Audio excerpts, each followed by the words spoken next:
Bonjour et bienvenue dans cette nouvelle vidéo de moncapitaine.com. Aujourd'hui, nous allons voir comment gérer la surchauffe de votre unité. Alors, vous le savez, avec l'enchaînement des missions, vous partez en mission, dès votre retour, il faut préparer la mission suivante, ça s'enchaîne, vous n'avez pas le temps, les gens en ont marre, les gens ne peuvent pas profiter de leur famille et ne peuvent pas prendre leur permission, leur jour de récup ou pouvoir souffler un petit peu. Alors dans cette vidéo, je vais vous donner deux trois petites clés qui vous permettront de baisser un petit peu le rythme ou d'améliorer la condition de vie. Voilà. Mais avant, vous êtes libre de recevoir mon super bonus sur les trois outils du super chef. Pour ça, il vous suffit de cliquer dans la description de la vidéo ou en bas d'article si vous lisez l'article. Alors, comment gérer cette surchauffe d'unité?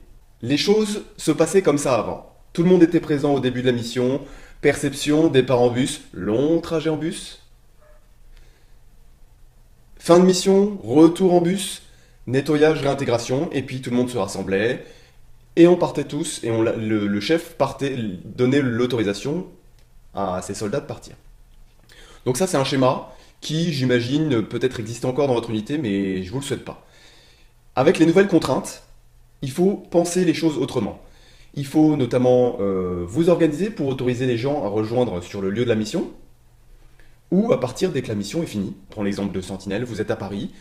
Paris, c'est le nœud ferroviaire par lequel tout le monde passe, ou presque. Donc, vous lâchez les gens à la fin de la mission, et ceux qui habitent sur Garnison ou aux alentours reviennent, nettoient le matériel et réintègrent le matériel. Alors oui, c'est peut-être toujours les mêmes, mais de temps en temps, la roue tourne. De temps en temps, ceux qui ont juste une journée de récup, bah, ils peuvent partir dans leur famille puisqu'ils ils habitent sur Garnison, alors que celui qui habite à Dash, il est obligé de rester à la caserne. Voilà. Donc ça, c'est vraiment quelque chose que vous pouvez mettre en œuvre, que je vous engage vraiment à mettre en œuvre dans votre unité.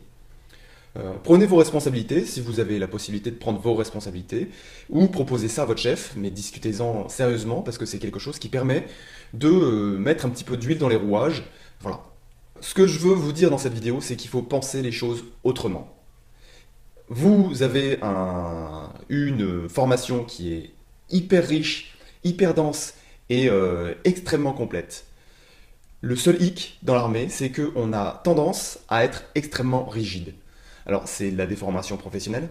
Maintenant, il faut vous forcer à essayer d'être flexible, à écouter les nouvelles idées qui arrivent, à en imaginer de nouvelles, à demander à vos subordonnés d'y réfléchir, les impliquer. Voilà, plein de choses. Pour ça, il y a quelques règles, quatre règles que j'ai déterminées, qui vous permettront d'aller de l'avant et d'essayer de trouver, de penser différemment. La première règle, c'est qu'il faut que vous soyez le plus souple possible, il faut que vous soyez large. Large dans ce que vous donnez. Alors, ok, c'est peut-être pas dans les mœurs de l'armée, mais il faut que vous soyez large dans les permissions que vous accordez, dans les jours de récup, dans les demandes qui sont effectuées de la part de vos subordonnés. Parce que si jamais c'est pas donnant-donnant, vous leur tirez sur la couenne, mais si jamais vous donnez quelque chose, ça passera pas. Deuxième règle, c'est il faut que vous soyez inventif. Inventif, il faut que vous pensiez différemment, il faut que vous saisissiez la moindre occasion pour pouvoir créer quelque chose qui donnera du confort, de la qualité de vie à vos subordonnés. Troisième chose qui va avec ça, c'est qu'il faut que vous soyez flexible. J'en ai déjà parlé. La flexibilité, c'est hyper important. La quatrième règle, c'est la plus importante. C'est le fait de trouver des choses qui vont permettre d'améliorer la vie quotidienne de vos soldats. Je prends un exemple tout simple, vous partez en mission, Vigipirate, Sentinelle, je ne sais quelle mission. C'est à vous, après le début de la mission, une fois que tout est lancé, d'adapter votre dispositif. Vous êtes mal logé, il faut trouver quelque chose pour améliorer la condition de vie de vos soldats. Vous allez autour de chez vous, autour de votre lieu de base pour la mission, et vous allez voir le cinéma d'à côté pour essayer d'avoir des prix, des réductions. Vous allez voir le distributeur de pizza d'à côté pour avoir des prix, des réductions, pour que la livraison soit faite pour améliorer la bouffe du soir. Vous allez voir tout ce que vous voulez qui est autour de vous pour avoir des petits prix. Alors c'est des trucs d'adjudant d'unité, vous me direz. C'est des trucs d'adjudant d'unité, oui, c'est vrai. Mais d'une part, on n'a pas toujours la chance d'avoir un adjudant d'unité. Ensuite, on n'a pas toujours la chance qu'il soit super bon en termes de relationnel, notamment avec les civils. Et ensuite, une fois que vous avez jeté votre dispositif, que tout est calé, que les choses sont organisées, vous avez donné vos ordres, bah c'est à vous d'améliorer la mission. Améliorer la mission en termes de mission opérationnelle, mais améliorer la mission en termes de conditions de vie. Donc oui, vous allez faire des trucs d'ADU, vous allez... voilà, mais c'est votre job de chef, voilà. Enfin moi, C'est mon point de vue, j'en suis intimement convaincu. Il ne faut pas perdre l'objectif principal de votre mission, mais l'objectif principal de votre mission, il pourra être réalisé que si vous avez des bonhommes qui suivent. Donc la condition sine qua non, elle est pour moi assez claire. Donc soyez de bons ADU quand vous êtes CDU, si vous êtes CDU.